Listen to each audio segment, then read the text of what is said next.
All your favorite wrestling shows rolled into one.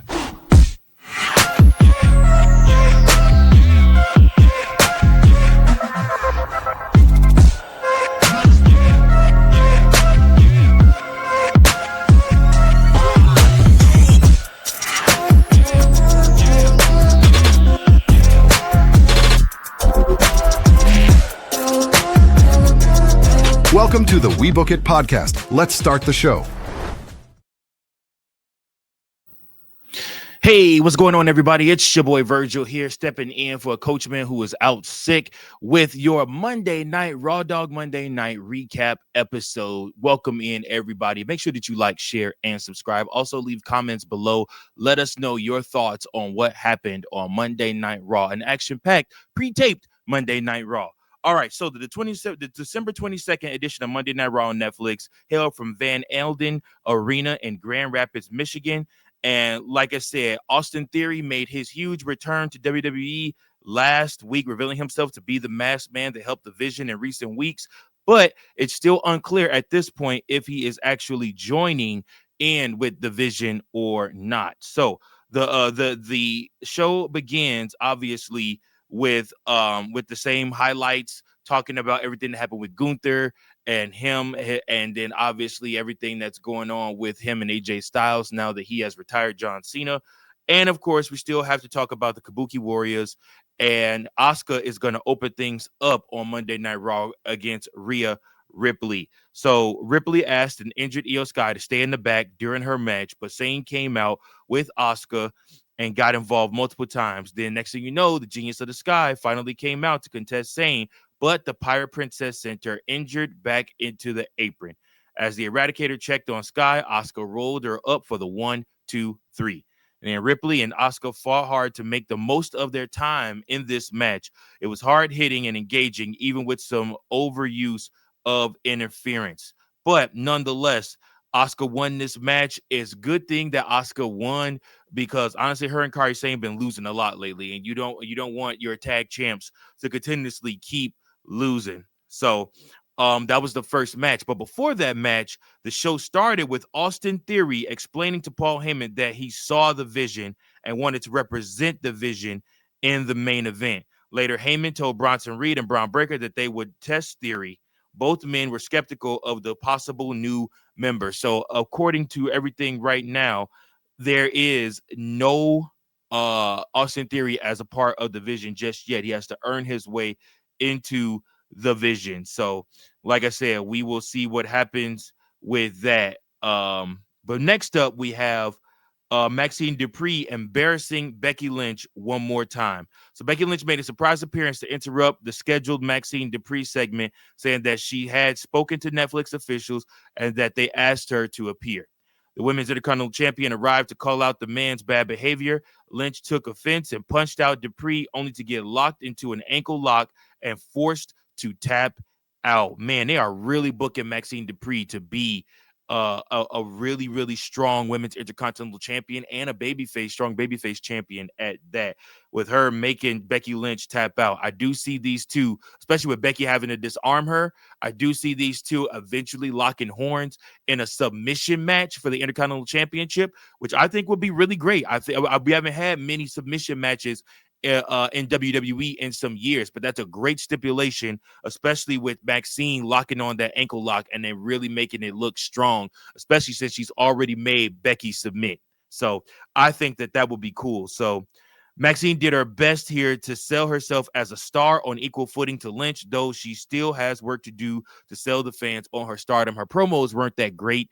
Like I said, she still has to work on those, but it is helping that Becky Lynch is putting her over big again by tapping out to the woman that has already defeated her the past 3 times that they fought.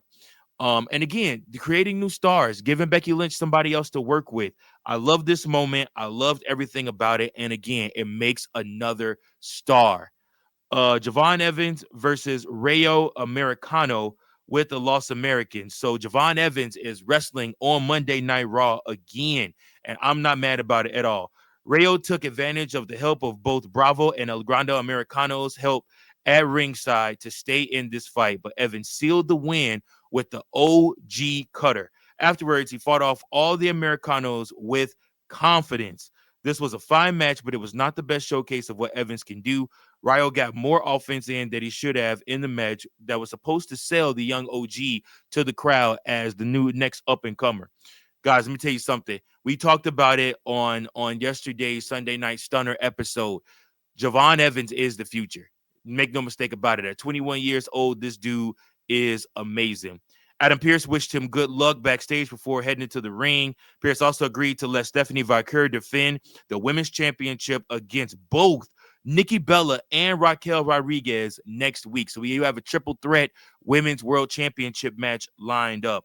Michael Cole explained that Evans is a free agent looking to impress both Raw and SmackDown to try to get a contract. And I like that. I like that idea. I like that a lot. Cole and Corey Graves argued over Rayo's mysterious lucha history.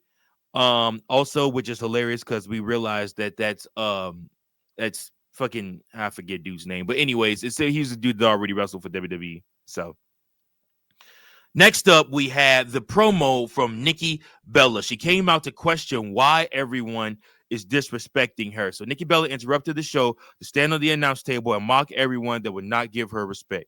She promised to make Stephanie Vicker and Raquel Rodriguez respect her next week when she won the Women's World Championship. This was a fairly nothing segment for Nikki, with no one interrupting Bella throughout her rant. She mainly built heat through basic sports team taunting. Nikki is a decent heel talker, but could have dug in much more on Raquel and Vicker, selling her personal dislike of both women. This has been a problem in this whole feud between Nikki and Vicker, though. It is too generic and lacking a strong personal hook.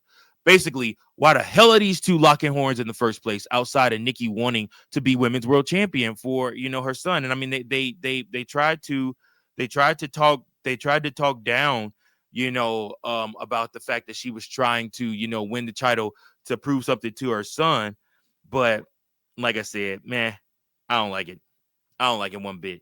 Also, we had the Usos delivering a dramatic promo, hyping themselves up for their title match next week against AJ Styles and Dragon Lee. Styles and Dragon Lee promised to deliver a classic against the Usos, competing as hard as they could against one of WWE's biggest teams. And Braun Breaker also delivered a promo, a warning to CM Punk that he was going to end the legend of the best in the world at the Netflix anniversary show. Those were all pre-taped also. Next up, we have Bayley with Lyra Valkyria going up against Roxanne Perez with Liv Morgan in her corner.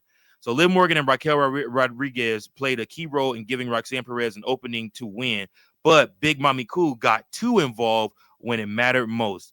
Valkyria slapped Bayley back into focus, and in her crazed glee, she turned the match around and hit a diving elbow for the win. Bayley and Perez started strong in this match, but this was another match on the night with distracting interference playing a role in all of the action. And I ain't gonna lie, a lot of Triple H's booking lately has been around interference, and a little bit too much, if you ask me. Sometimes you could just let people win the match either through cheating if you want the heel to go over, or just let somebody win clean. The role model went for a Bayley to belly early, nearly picking up the win. Liv came out with Perez, but Raquel also arrived later, laying out Valkyria. Liv helped distract the referee for Perez to use an exposed turnbuckle, but Raquel distracted the ref for too long, missing a pinfall. And after the result, Perez argued with Raquel backstage while Liv tried to calm things down. But Big Mommy Cool walked out frustrated. You can see it. They are setting the tone for Raquel Rodriguez to split from the Judgment Day. And I'm not saying that it's a bad thing. I actually think it's a really, really good thing. I'm very, very, very, very excited for that, because that means Raquel either is going to win the Royal Rumble or she is going to win the Women's World Championship, one or the other. And I think that with the effort she put in 2025, she deserves to be rewarded in 2026. So next up, we did have Gunther making more enemies. So Gunther lived in the crowd heat, laughing at their boos and chants. The ring general ended up only saying, "You shouldn't be mad at me. You should be mad at the man that tapped out like a little bitch." Both CM Punk and Rey Mysterio got in the face of Gunther on his way to the back, not happy with his comments about John Cena. This was exactly what it needed to be in front of this crowd. It wasn't big and flashy. It was a bit repetitive, but Gunther made his point. He mocked Cena, his fans, and his friends with only 2 sentences. The strong running story is that the Ring Journal has way more enemies than friends after what he did to the GOAT, John Cena. This heat will not last forever, so WWE should keep milking it. Gunther versus AJ Styles is a match the company can tease for a while before delivering. The tease of Gunther and Punk should not be an immediate goal, especially since Punk should be losing the gold to Braun Breaker, not back to the Ring General. So understanding this, like I said, it was one of those things where you just trying to build up more heat for Gunther and let him live and bask in the fact that he was the one to tap out John Cena. And he also, like I said, he has to see Rey Mysterio, has to see CM Punk. And I think he should also tap out Rey Mysterio too. Next up, CM Punk and Rey Mysterio versus Braun Breaker and Austin Theory with Paul Heyman. So, this is the first time that Austin Theory has wrestled in easily 7 to 8 months. After a chaotic back and forth match, Theory caught Mysterio with a stomp to win the match for his team. After Punk tried to get back at Theory, but Braun Breaker laid him out with a spear to end the show standing tall. The story of this match was clear, but it did not make for an exciting main event. Theory wanted to prove himself to the Vision. He did so by winning this match. However, this should have been the spot for Punk and Breaker to keep building their own heat with the title match in 2 weeks between them. Instead, this came off as the same basic Vision match of the week, even with a fresh face in Theory. Theory's offense did not suddenly evolve to make him more flashy. He's a capable athlete that can compete with anyone, but not blow anyone away. He did just that. The only difference being the result. This was Theory's first win on Raw in over a year. Punk and Mysterio had plenty of history, but worked this match like 2 individual stars, not looking to sell their own possible tag team dynamic. However, it all made sense. So Theory's explanation for wearing the mask was that he wanted his actions to speak for him first. Theory met Reed backstage before their match and told the big man that he would take the early lead in this match. Commentary sold that Reed was watching Theory with curiosity throughout this match, impressed and intrigued with his in-ring aggression. Theory saved Reed from a 619, then took one himself. The Vision Monster saved his tag partner in response after he took that 619. So, listen, let me tell you guys, that was your show. They are building up an even bigger show for next week. You guys definitely don't want to miss that. What are your thoughts? Overall, I think that this show was nonetheless one of the it was a pretty good for a pre-tape show. I think that they did their thing. They got their point across. Theory got the heat that he was seeking so heavily.